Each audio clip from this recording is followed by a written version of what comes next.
বেশি দিন হয়নি এখানে একটা গণ অভ্যুত্থান সংগঠিত হয়েছিল। এই যে জনগণ গণ অভ্যুত্থান সংগঠিত করে, আওয়ামী লীগের মতো একটা ফ্যাসিবাদী শক্তির পরাজয় নিশ্চিত করা হয়েছিল।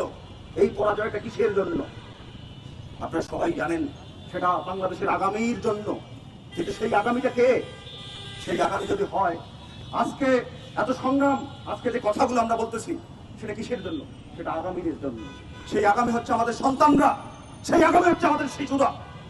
আজকে এই হামের মধ্য দিয়ে আমাদের শিশুদের জীবন হানির ঘটনা ঘটছে। আমাদের বন্ধু অভিভাবকদের আমরা হাহাকার দেখছি। এই হাহাকার তো প্রথম না, আজকে কি প্রথম এই ঘটনা সংঘটিত হয়েছে? এটা আমরা নয়, সাধারণ মানুষরা জানি না যে কিভাবে এই ঘটনাটাকে সংগঠিত করা হচ্ছে, কিভাবে এই সংকটটাকে তৈরি করা হচ্ছে। এই সংকট প্রাকৃতিক না, আল্লাহ দেন নাই এই সংকট। এই সংকট এখানকার শাসক গোষ্ঠী তৈরি করেছে। এই সংকটটি প্রথম। আপনার মনে আছে মাইলস্টোনে একটা বিমান পড়ে গিয়ে আমাদের অনেক শিশু মারা গেছে।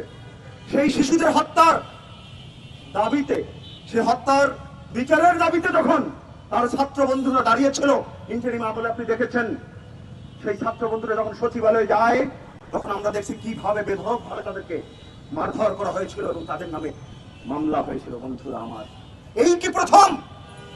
আপনাদের মনে আছে কি না আমি জানি না, কারণ এখনকার মানুষের স্মৃতি অনেক কম কাজ করে।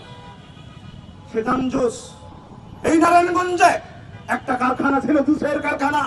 সেই জুস খায় কারা? শিশুরাই খায়। সেইখানে যখন আগুন ধরলো, তখন আমরা দেখলাম সেইখানে 500-এর অধিক আমাদের শিশুরা মৃত্যুবরণ করেছিল। বন্ধুরা আমার, এই কি প্রথম জনস্বাস্থ্যের এই অবস্থা? করোনার সময় আপনারা দেখেছেন, তখন যে দরবেশ ছিল, শেখ হাসিনার দরবেশ, সে ইন্ডিয়া থেকে ভ্যাকসিন কিনবে জন্য এখানে একটা সংকট তৈরি হয় এবং করোনার টিকা মানুষ ঠিকঠাক পায়নি। বাংলাদেশে এখনো অনেক মানুষ পাবেন যারা করোনার টিকা পায়নি। এই যে সংকট, এটা শুধু ইন্টারিমের সংকট না, এটা শুধু হচ্ছে তার আগের আমলের সংকট না, এই সংকট হচ্ছে পুঁজিবাদের সংকট, পুঁজিবাদের তৈরিকৃত সংকট। এবং এরা প্রত্যেকেই পুঁজিবাদের মুনাফা যে তৈরি করে তাদের পক্ষের সরকার। যে কারণে আপনাদের কাছে যা বড় মাদরের, আপনাদের যে সন্তান, আপনাদের কাছে যা আগামী, যার জন্য আপনি অফিসে যান, যার জন্য আপনি রিক্সা চালান, যার জন্য আপনি পাঠাও চালান, যার মুখের দিকে চেয়ে আপনি সমস্ত কিছু ভুলে যান, সেটা আপনার আবেগের বিষয়। এদের কাছে সেটা আবেগের বিষয় না, এদের কাছে সেটা আগামীর শ্রমিক। আপনি আমি সবাই আগামী শ্রমিক। এই শ্রম সংস্থার দেশে এই শ্রমিকের মারা গেলে কিচ্ছু যায় আসে না রে ভাই, কিচ্ছু যায় আসে না। আপনি দেখেছেন শিশুরাই কি প্রথম? এই কৃষক, আপনারা পড়াশোনা করেন, কৃষককে বড় রোমান্টিসাইজ করা হয়। এখানেও বৃষ্টি হয়েছিল, আমরাও রোমান্টিসাইজ করেছি, কিন্তু হাওড়ে যখন ধান ডুবে যাচ্ছে, আপনারা জানেন বিজ্ঞান এসে গেছে আর সবকিছুই জানা যায়। এই যে হাওড়ে যে ঝড় আসবে আমরা জানতাম না, ঢাকা শহরে বৃষ্টি হবে আমরা জানতাম না, কিন্তু এই ধান ডুবে যাওয়ার ক্ষেত্রে কি সরকার কোনো ব্যবস্থা নিয়েছে?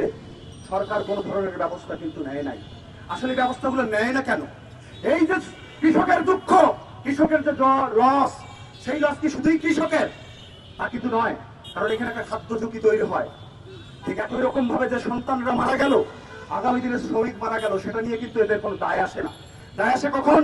একটা কারখানায় আগুন লাগুক, একটা যন্ত্র ভাঙবেন, একটা বাস ভাঙবেন করতে হয়, তখন বলবে এই রাষ্ট্রের নাকি ক্ষয়ক্ষতি হয়ে গেল।